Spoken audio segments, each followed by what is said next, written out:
Hey, welcome to the Love No Limit Show, episode 30, I believe, is the number. Welcome. I want to begin by, I guess first I need to state my name. My name is Josie Pickens. I'm host of the Love No Limit Show. I am a writer and cultural critic, and now a podcast host. I want to make sure that I mention that the Love No Limit Show is being brought to you in part by funding from the Houston Mayor's Office of Cultural Affairs and Houston Art Alliance. And we are going to be talking about SEX today in a very deep and expansive and fun way. Hopefully it will all translate in that way. And I want to introduce you to Elisa Bokin. Yes, perfect. Did I get that right? You got it right. I'm good with names. You know, as a professor, I teach at an HBCU, so we have all kinds of names that come through the door, and I'm always like, hey, let me sound this out and get it right. So I'm glad that I got that right. Right. Yes, good job. Elisa, you're going to tell us a little bit about yourself. Yeah, sure. So I'm Elisa Bokin. I am a licensed psychotherapist, a sex therapist, and an energy healing practitioner as of this year. Yes. I'm located in Houston, Texas. I'm the owner and founder of the Chakras Healing Center, as well as the co-founder of Melanin and Mental Health. And really the work that I focus on is on helping individuals to heal from trauma, from shame, so that we can have healthier, mutually satisfying, pleasure-filled relationships. Hey, mutually satisfying is the key That's word. important. That's important. We are going to be talking a lot about that. Yeah. Okay, continue. Yeah, so that's what I do. So that's the work that I do with my private practice. Mm-hmm.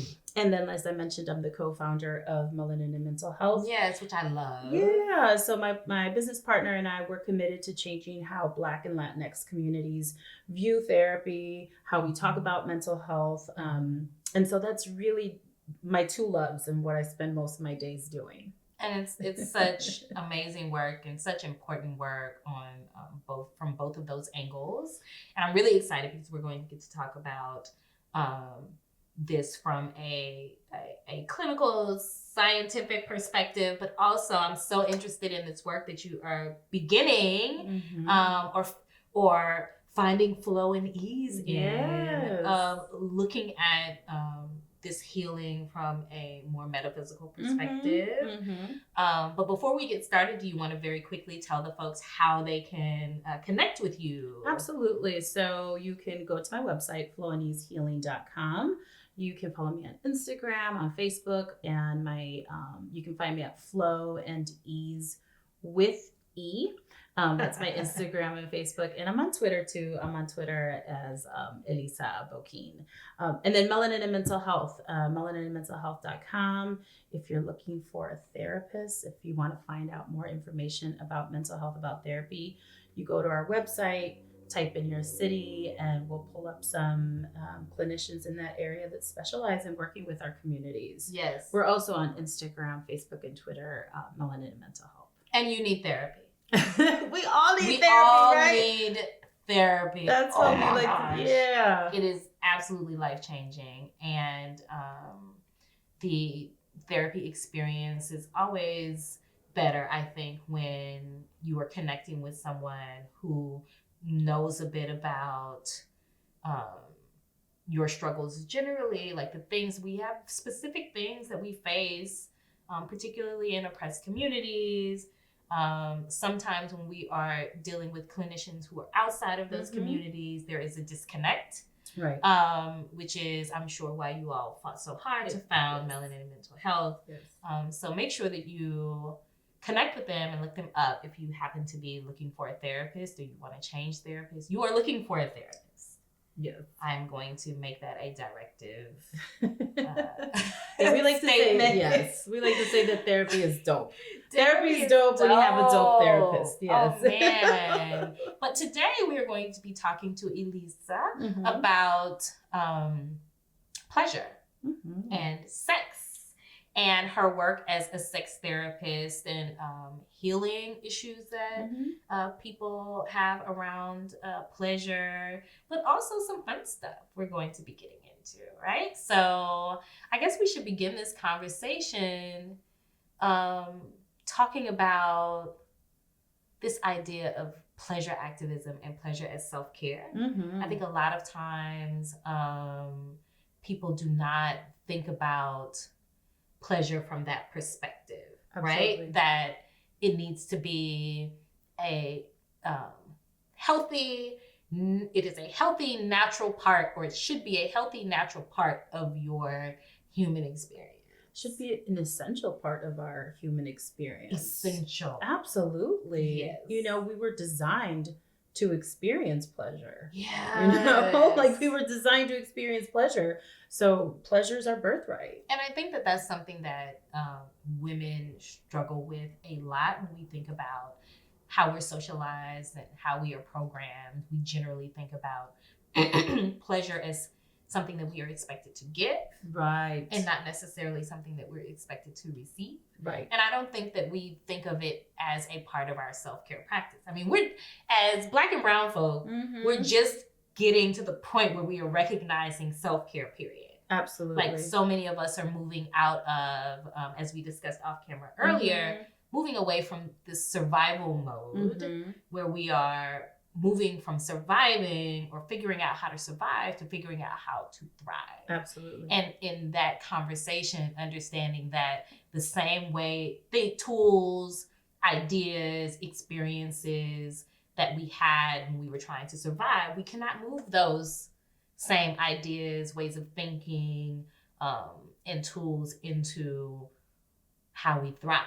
Sure. And how we wish to thrive. Right. And so this self-care conversation is something that is very new for us, and we're still trying to grapple with it and figure it out. Right. And then there also is this aspect of self-care as where we're watching it through a capitalist lens, right? Where we think that self-care is going to the spa, bubble baths, bath bombs, right? And I mean that's a part of it. It is. That's a part of it, but it's deeper than that. It's deeper than that. Self-care sometimes is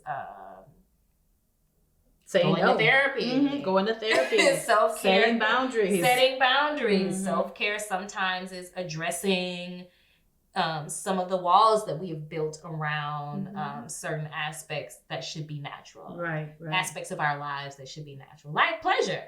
Yeah, I like to think of self-care as the ongoing monitoring of all of our needs, right? Like of our physical, our mental, our sexual, our spiritual, relational needs. It's the ongoing monitoring of it and adjusting as needed. Because we're going to get off balance. It's very difficult to stay in balanced all the time. Right. And so I like to think of balance as less of this kind of fixed sort of state that we arrive at, but rather the scales, right? Where it's like, okay, now I got to take something off of that and put it over here. And it's ongoing. It's a lot more fluid than I think we think of.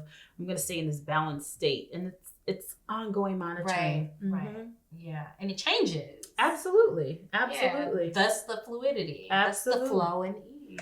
You know, because life changes. And challenges continue. And our needs change. Yes. And how we have to address those challenges change and all of that. You know, that is a conversation on like what self-care is. How does pleasure and sex fit into that self-care practice? We are sexual beings. Yes. Right? We are born as sexual beings. And what I mean by that, because I think when people hear that, they automatically, I think, will struggle because we go to the idea of just envisioning the act of sex itself. And so we're sexual beings with sexual body parts that when stimulated, we have reactions to it. Right. That's how our body's designed. And if we ignore this part of our being, not only are we compromising our overall sexual health, right? Like our overall health. Because it's a physical need. Absolutely. And again, if you think of it in terms of knowing your body, right? So even with pleasure, when I going to self-pleasure, right? Like when you think of I think a lot of women are disconnected from self-pleasure, right? Right. So it's nasty, it's dirty, Right. it's sinful, whatever. Yeah, it's sinful. Bad girls do that. Or, and not my, because I'm speaking in a general mind, not a personal mind, because I actually am writing an essay right now that talks about self-pleasure as like the foundation of my overall sexual experiences and how me learning to self-pleasure at a young age before I had sex has been so beneficial in my sexual experiences. Absolutely. Because I got to know my body. I got to know how my body works. Right. I got to know how to produce my own orgasms. And so I never tied my pleasure to someone else. It's being empowered. Yes. Being empowered. And again, like you said, I learned my body. Right. So if you learn your body, then you are able to tell when something's off with your body also. So that's some of the benefits of self-pleasure. And like what my body likes and what it doesn't. Exactly, which is so important. Not too often I will hear women especially, but I think that's because we're socialized to outsource our power. Yes, in right? every way. In every way. And so they think, or they expect their partners to know more about their bodies. And intuitively, without conversation. Exactly, than they do. And so when I ask them, well, what is it that you like? What is it that turns you on? And a lot of times they don't know. Right. Because they've not been given the permission, so to speak, to even explore that. And I would like to say that this is something that even happens with men and women, because, you know, one thing that I've always practiced in my experiences with lovers is I am very communicative, period. And I run my mouth all the time, including in very intimate and personal settings. So I will ask, you know, well, what do you like? Right. What gets you off? What turns you on? And I'm always astounded and baffled that very rarely do people have an answer to that question. Right. And a lot of times I don't think it's that uncommon that even couples are not talking about it. Right. It's kind of like, we can do the do, let's just not talk about it. Yeah. And let's hope that it connects. Right. And so when we're talking about women particularly, there is this conversation about the orgasm gap that is happening, that is going around. It's not a new conversation. Right. It's not new. I guess studies are finally catching up. And I read one study and one article that talked about that heterosexual women have the least orgasms in relationships. Yep. And the ones that have the most are typically women, lesbian women. Lesbian women. Yeah. They're taking the time. They understand how the mechanics of it. Exactly. You know, they're not. Yeah, absolutely. Yeah. And I think a lot of that is because, you know, first of all, women are, as I said, taught to be mindful of the pleasure of their partners. Right. Not even just mindful. It becomes the core of the sexual experience. Yeah. And heterosexual men are not socialized very much to think about the pleasure of their partner. Well, and if they are, it becomes more of a source of their own ego. Right. So they want to give you an orgasm because that will be a reflection of their manhood. Right. There was a study not that long ago that kind of highlighted that, where if they are, it isn't really about you.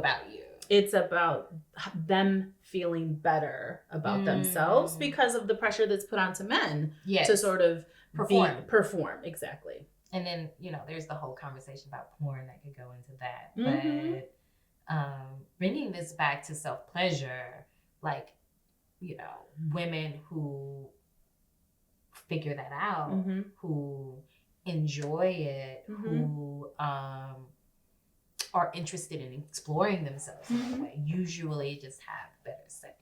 Sure. Yeah. Yeah, because you so much of sex is our ability to be able to put aside whatever's going on in our minds, you know, whatever tasks you have to do for the rest of the day. It's about being present, right? And when you have these limiting ideas and beliefs that are showing up in your mind when you're in the act of sex. It just robs us of our ability to just even enjoy the moment. So we were talking earlier about this one book that you said you just started reading, and I've read and reviewed, called Pleasure Activism. I'm going to put it up for you all. It is by Adrienne Maree Brown, who is an amazing thinker and activist, and who writes a lot about sex particularly, that I love. And in this book, she gives like some guidance. Even she calls it homework, you know, on like how to figure out this relationship between sex and self-care, or pleasure and self-care, including self-pleasure. And one of the homework assignments that she gives is, you know, mirror time.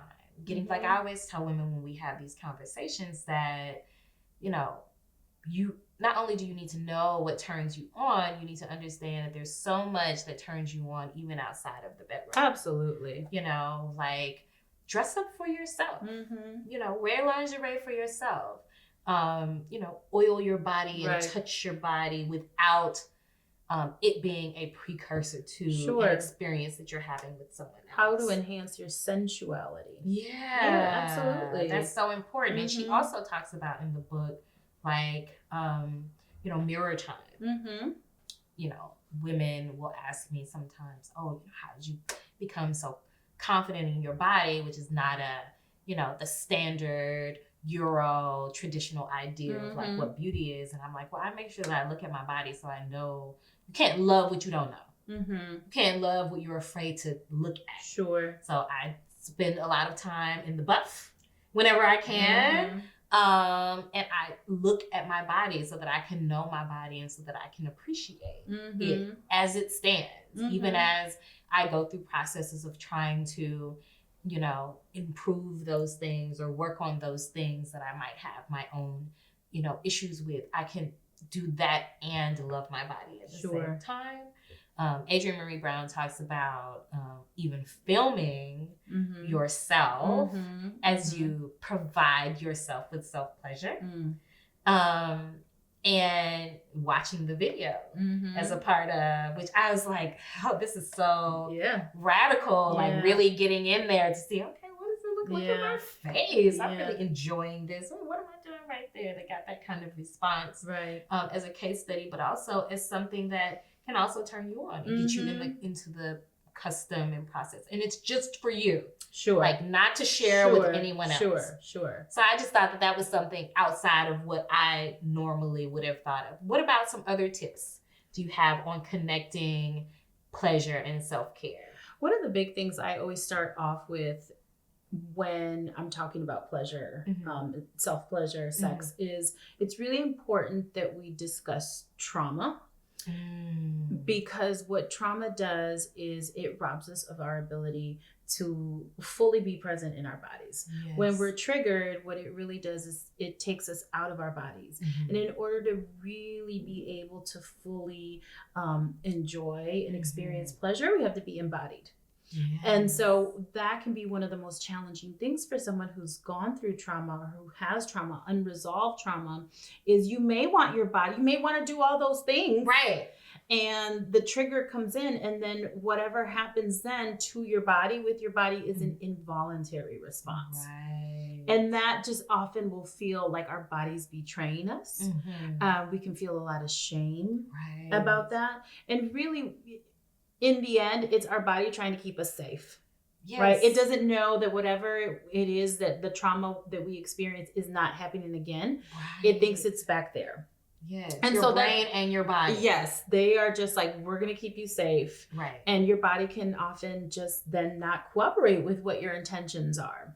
So I think it's always really important that if you do have a history of trauma and you're struggling with your sexuality, intimacy, what have you, it's not your fault, right? Because there's a lot of shame that can come with it. So I always like to say that. But as far as self-pleasure goes... And let me pause you really quick before we move forward, because, and I'm jumping ahead, because we have a couple of people who reached out because I asked viewers and fans of the show to send me messages with questions they have around sex and sexuality and pleasure, period. And that was like, I received several messages about how to move through trauma. So maybe we could discuss a little bit more about that, or like, I know, of course, seeing a therapist if possible to try to unearth that and figure out like what those triggers are, what are the tools for dealing with those triggers, because I received several messages about that.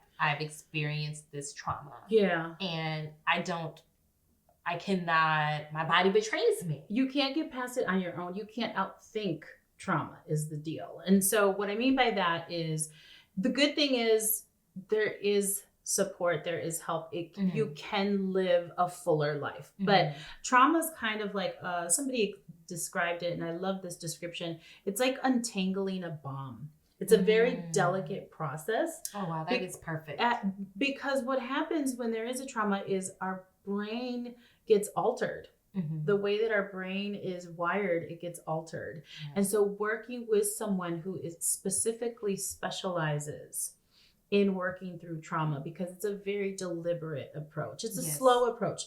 Right. And I want, one of the biggest fears that people have about going to work with someone that's a trauma specialist, a therapist, or what have you, is that they'll have to recount the story. Or they'll say, I don't want to go through that and talk about it again, or I don't have all the memories. And someone who specializes in trauma, that's why it's so important, they're not going to make you do that. Right. They're not going to make you do that. Right. And so my first, of course, suggestion is work with a professional that specializes in trauma.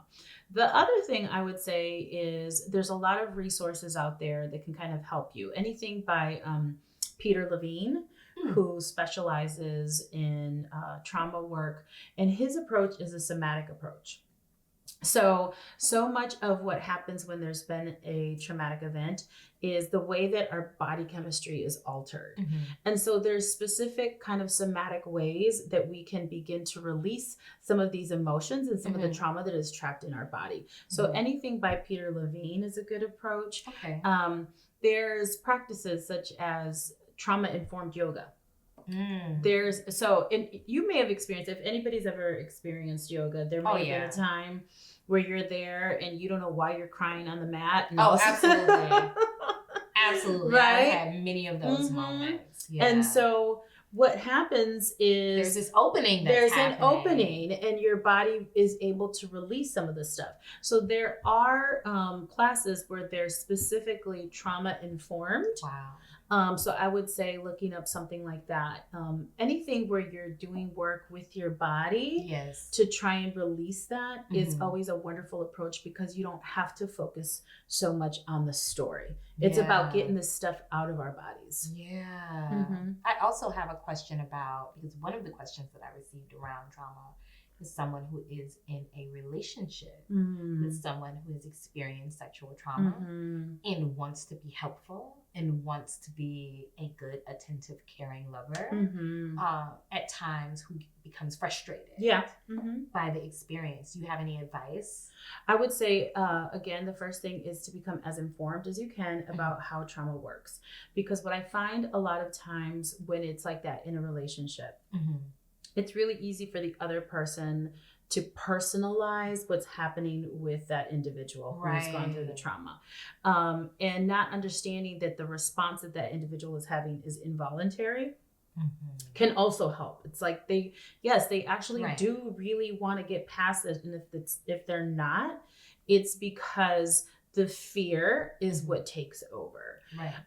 Again, I'm going to be really biased, and then I'm going to be suggesting therapy for everything, like couples therapy. Come on in. Yes. Well, come and see Elisa. Absolutely, because I'm trained as a marriage and family therapist, a relationship therapist. So any challenge or any problem that my clients come in, whether they're in there by themselves or they're in there with a partner, I'm looking at the problem from a systems point of view. Yeah. Like, who were the people in your life beforehand, currently, that are influencing how you react to this problem, that are influencing, whatever your choices are moving forward. So when you have a relationship issue, which that is what this is, if you can look at it, this trauma it's not a you issue, it's an our issue. And how are we going to get past that together? Absolutely. So much, so much more can be done in that way. And also because our healing is in connection. Right? Like that's where we thrive, is in relationships and connection to others. I think we've been so conditioned to really think of ourselves as self-awareness and, self-realization, self. And really, especially for us, we're Black and brown people, our history and our current day, so much of what we do is in connection with others, right? Our tribes, like that's where we thrive. Humans are wired for connection. And we've just gotten so far away from that. But when we bring it back to the relationship, if you can look at it as this is a relationship issue that we're facing together, that not only helps you to continue building the intimacy, because into me you see, right? That's when I can be more vulnerable with you. It can enhance the relationship as a result of that. And it helps your partner to also not necessarily, sometimes what can happen is they may feel shame. They may feel this anxiety that their partner is going to leave them if they don't get this right.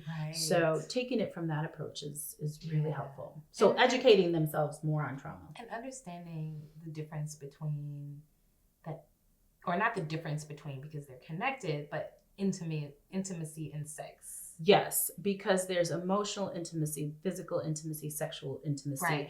And really intimacy, if you want to have really good sex, the deeper the intimacy, the deeper the pleasure. Because the more intimate I can be with you, that means the more vulnerable I can be with you. And which is only going to lead to a better sexual experience. Absolutely. Because good sex requires vulnerability. And I'm able to, so the more I'm able to let go, but all of it is a function of one another. So intimacy is a function of vulnerability, which is a function of trust, which all of that is a function of pleasure. So being able to have that foundation in the relationship is so crucial. And that, I don't want to, we were supposed to have a sex segment of listener letters that we talked about, but like that, you keep, like pointing out, things that, folks have questions about. And one of those questions is like redeveloping trust, or how do I, I was in or am in a relationship where there has been infidelity. And it's very difficult for me to connect sexually after that. How do I do that? Because it's about reestablishing trust. And also know that you've gone through a traumatic event. It's a relational trauma. And your partner has to really acknowledge it. It's not just a matter of like, I need to get over this. It's how are we getting over this? And so many times for the injured person, it's to really understand and to feel and to see that their partner gets it. Like you get it. You understand why this hurt me so much. Because when we've been in that situation where you've been betrayed, we're grasping for answers like, how did this happen? And really that's because how can I prevent this from happening again? Right. Which you can't. You can't. I mean, you can do it. Prevent it from happening the first time. Right. And so because adults make decisions independently of everything else. And they make mistakes. And so it really is going to require a lot of repair work. That's really what it is. It's like if there's been an injury, there's some repair work that needs to be done. And that's going to be, does your partner get it? What type of repair work are they doing? Reestablishing the trust. The hard part is that there comes a point where the betrayed person is also called to step up, as far as we can't stay in this state forever either. Right? Like if you're going to want to be together, and you want to make it work, at some point, forgiveness has to happen. And healing that has to happen. You have to be open to forgiveness. You can't hold the other person kind of hostage to their mistake for the rest And of their life. continuously punish them. And yes, and want to be in a relationship and say, we all want to have a happy, Yes. healthy relationship. It's just not going to happen. Because I can say that I have been in a relationship where infidelity wasn't necessarily the issue, but there was some other issues around trust. Mm-hmm. And when I look back on it, I realized that one of the reasons that we were not able to move forward, besides it just being a clusterfuck, was because that's the clinical term. Beyond that, is because I could not figure out how not to continually punish right the person for the ways that they had hurt me, because I'm a Scorpio. Right. Which is also clinical. There you right? go. There you No, go. Yes. And speaking of Yes. me being a Scorpio Yes. in astrology Yes. and like all of these other approaches that are absolutely not critical, by the way, clinical, I mean. I want you to talk about your work, this new work that you're doing where you are connecting your clinical work with a more metaphysical healing approach. So you said earlier that it's all about healing for you, and your goal is to help your clients. What is the word that you use for your heal? Yeah. So they can have really rich, pleasure-filled, mutually satisfying relationships. And you're approaching it from various angles. So from the holistic perspective, mind, perspective. Body, spirit. Yes. And really the way that I came across this. And so at the beginning of this year, I began to incorporate energy healing, specifically chakra healing, into my work. And that's very quickly, for those who might not know, when you talk about chakra healing or the chakras, can you break that down a bit? Yeah, sure. Okay. So chakra, it's a Sanskrit word for wheel. And essentially we have more than seven, but we have seven major chakras, and they're different energy points throughout our body. And they're like these little storehouses of a certain type of energy. Okay, so the first one being our root, which is the energy that kind of feeds that sense of survival, of groundedness, of belonging. Then you have your sacral, which is sexuality, it's pleasure, it's going with the flow. Then we have our solar. I love that all of those things are connected. Yes. It makes sense. Then we have our solar, and that is confidence, that is determination. It's knowing who we are. Then we have the heart, which is love. It's love for self, love for others, relationships, connection, empathy, compassion. It's also where we hold our grief. Then we have our throat, which is communication and vocation. And then our brow, which a lot of people refer to as the third eye, but our brow is our intuition, our greater knowing, our wisdom. And then we have the crown, which is our connection to the divine, whether you call that God, whether you call that source, whether you call it Bob. It doesn't care. Right. It's that greater that intelligence, that power greater than ourselves. And so the way that I really came across this work is doing my own healing work. Because I always tell people therapists need therapy too. We're not exempt from life. And in order to be a really good therapist, I have to be checking my shit. Right.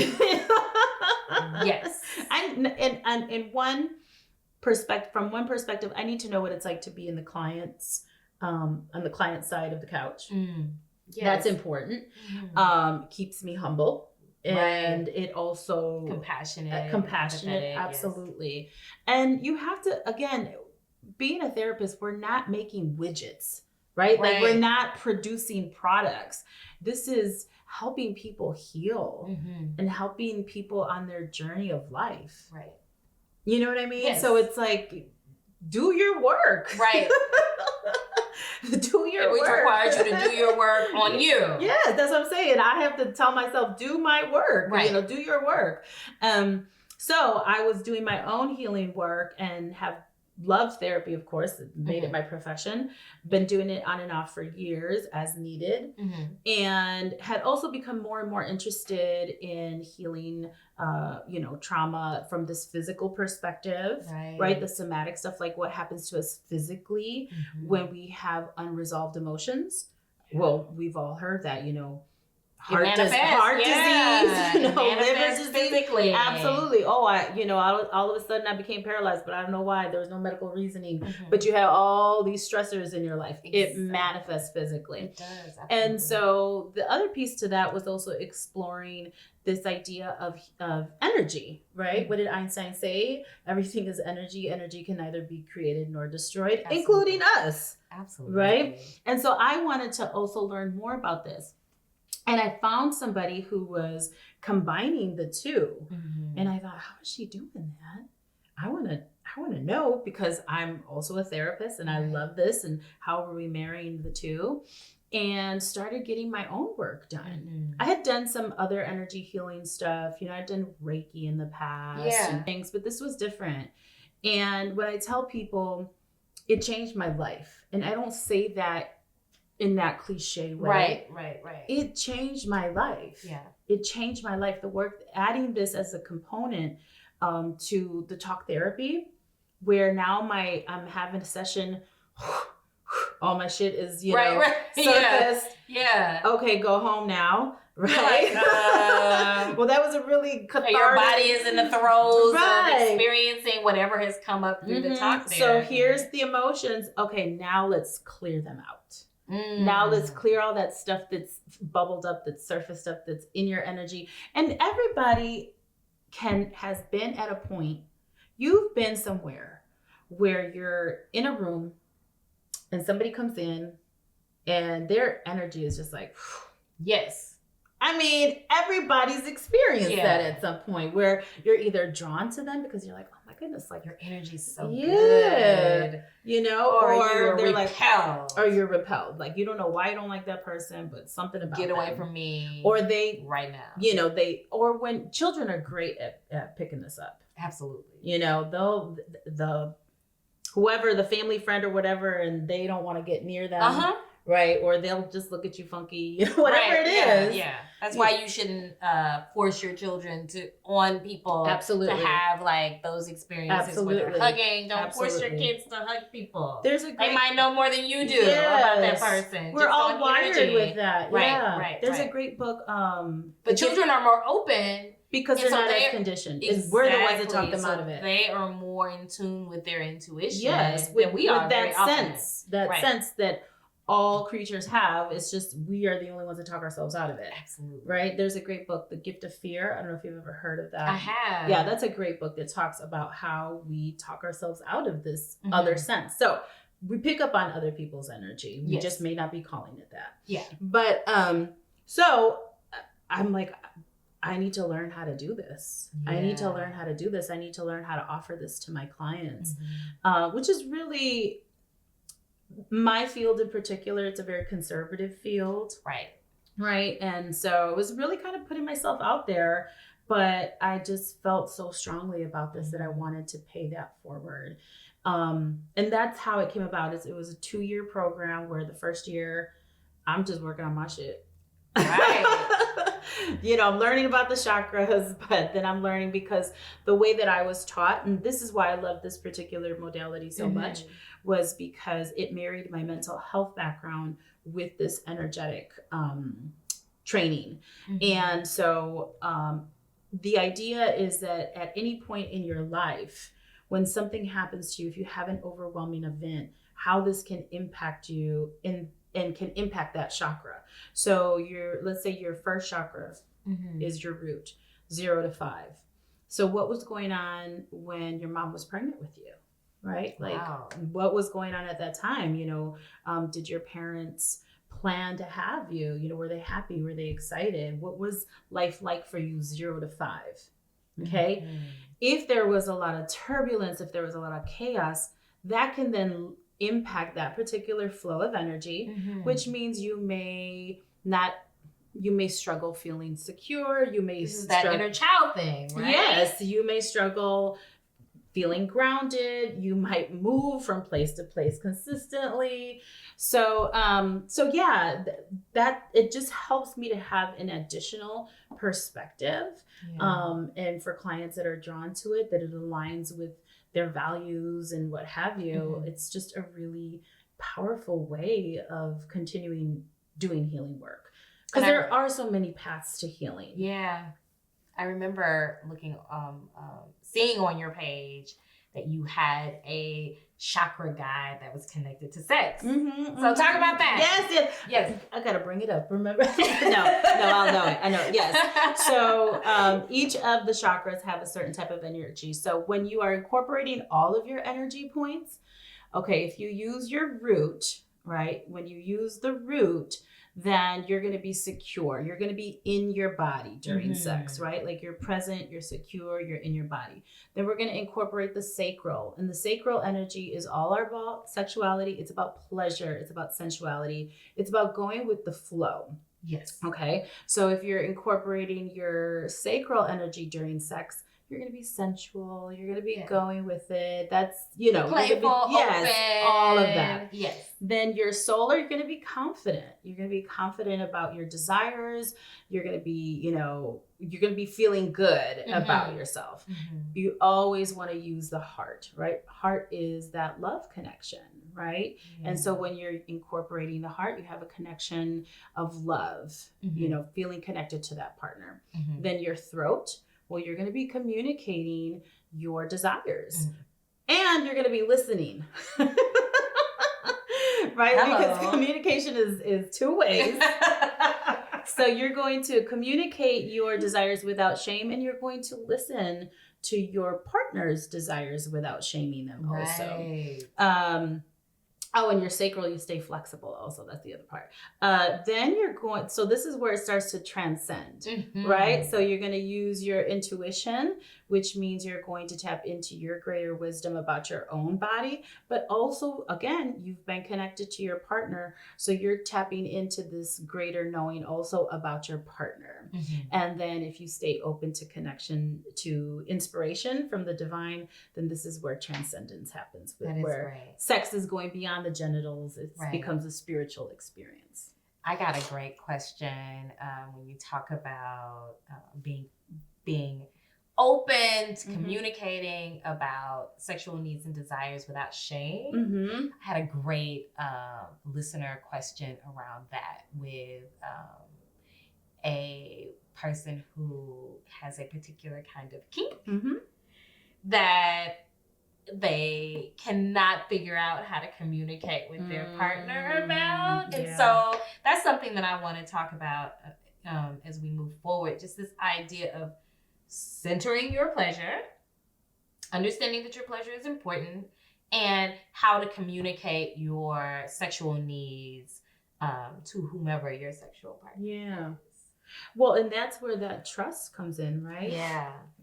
I'm hoping you have a solid relationship with your partner and that you're able to communicate. So if that's there, I think introducing the idea of kinks is often so difficult for people. And sometimes it's because we're trying to figure out why does this turn me on? Right.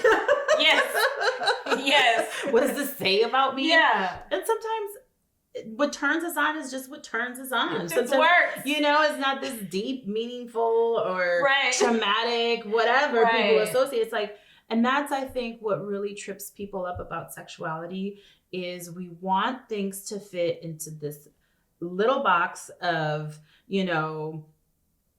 boy, girl, penis, vagina, orgasm. If it doesn't fit in that box, then something's wrong with you. Right.